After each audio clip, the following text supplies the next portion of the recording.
bahay. Pero sa anak ng kliyente ko nakapangalan ng bahay.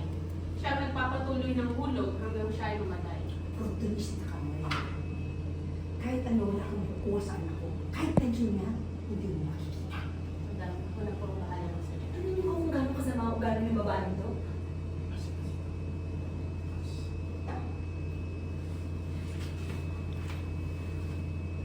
Robert, manganak, kaya ako.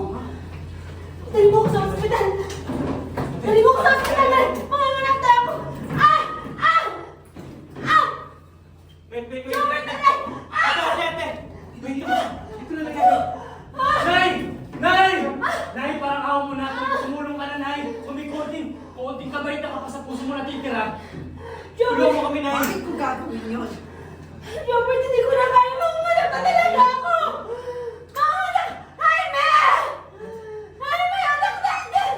Ate. Dahil nangako ka kay Ate Marie na ikaw magpapanganak sa kanya, di ba? At walang kasalanan yung bata, Nay. Para kay Kuya, Nay. Sige na, para kay Kuya. Kawawa naman, oh. Sige, kumuha kayo ng mainit na tubig at malinis na tuwalya. Tulungan ka dali. Please, Sige na, mga kaya. Aray! Ate. Kumuha ka sa akin. Ate.